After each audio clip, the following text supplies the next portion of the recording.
ఇంకో ముఖ్యమైనటువంటి విషయం మూడో అంశం నీట్ పరీక్షకు సంబంధించి రాష్ట్ర వ్యాప్తంగా దేశవ్యాప్తంగా చాలా ఆందోళనలు జరుగుతూ ఉన్నాయి.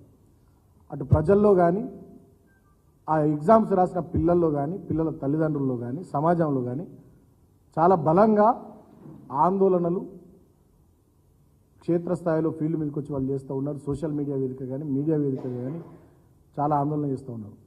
నిన్న కూడా మా బీఆర్ఎస్ పార్టీ విద్యార్థి విభాగం ఆధ్వర్యంలో రాజ్భవన్ ముట్టడించారు. చాలా పెద్ద ఎత్తున ఆందోళన చేసినారు. సో నేను ఇప్పుడు కేంద్ర ప్రభుత్వాన్ని అడుగుతా ఉన్నా, తక్షణమే కేంద్ర ప్రభుత్వం నీట్ ఎగ్జామ్ను రద్దు చేయాలి. రద్దు చేయడమే కాదు, వెంటనే ఎక్కడనైతే బీజేపీ పరిపాలిస్తున్న రాష్ట్రాలు బీహార్ గుజరాత్ లాంటి రాష్ట్రాల్లో 30 లక్షలకు 40 లక్షలకు ఈ పేపర్లు అమ్ముడు పోయినాయి బహిరంగ మార్కెట్లో అని వార్తలు వచ్చినాయి. అక్కడ కొంతమందిని అరెస్ట్ చేసినట్టుగా కూడా తెలుస్తూ ఉన్నది. తక్షణమే మరి దీంట్లో ఈడీని కూడా ఎంటర్ చేయాలి.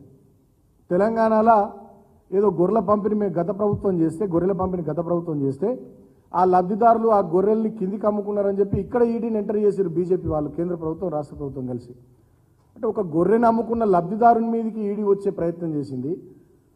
ఆ గొర్రెల పంపిణీలో ఆనాడు ఆ కార్యక్రమంలో పాల్గొన్న అధికారుల మీదకి ఈడీని ఇక్కడికి పంపించినటువంటి కేంద్ర రాష్ట్ర ప్రభుత్వాలు కలుసుకొని మిలాఖత్ చేసినటువంటి ఆ ప్రయత్నము మరి 30 లక్షలకు 40 లక్షలకు బహిరంగ మార్కెట్లో నీట్ పేపర్లు బీహార్ గుజరాత్లో అమ్ముడు పోయినాయి అని చెప్పి వివరాలు బయటకు వచ్చి కొన్ని అరెస్టులు జరిగిన తర్వాత నేషనల్ మీడియాలో సోషల్ మీడియాలో విపరీతమైనటువంటి వార్తా కథనాలు వచ్చిన తర్వాత కూడా ఈడీ ఎందుకు ఎంటర్ అవుతలే, ఇది ఈడీకి ఎందుకు కనబడతలే?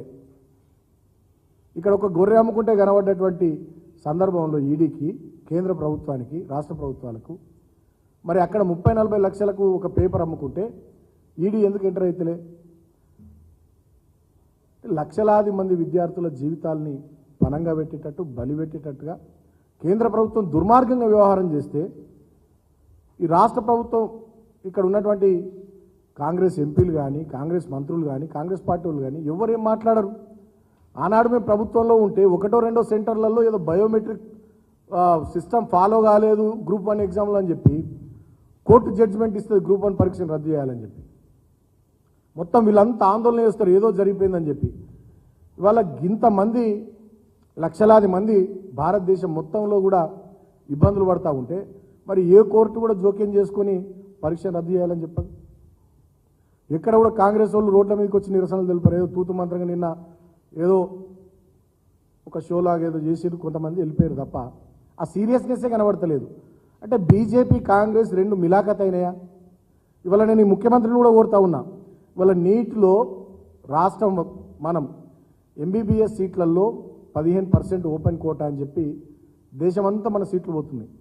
తర్వాత పీజీ సీట్లలో 50% ఓపెన్ కోటా అని చెప్పి దేశమంతా మన పీజీ సీట్లు పోతున్నాయి.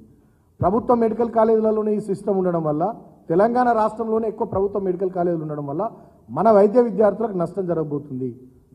కాబట్టి దీన్ని కూడా సరిదిద్దే విధంగా మన రాష్ట్ర ప్రభుత్వం కూడా ఒక ఆలోచన చేయాల్సినటువంటి అవసరం ఉంది. మరి దాని గురించి ఏమైనా ఆలోచన చేస్తుర్రా? ముఖ్యమంత్రి ఏమో ఎంసీహెచ్ఆర్డీలా కోట్ల రూపాయలు ఖర్చు పెట్టి కొత్త బిల్డింగ్లు కట్టించుకుంటుండట.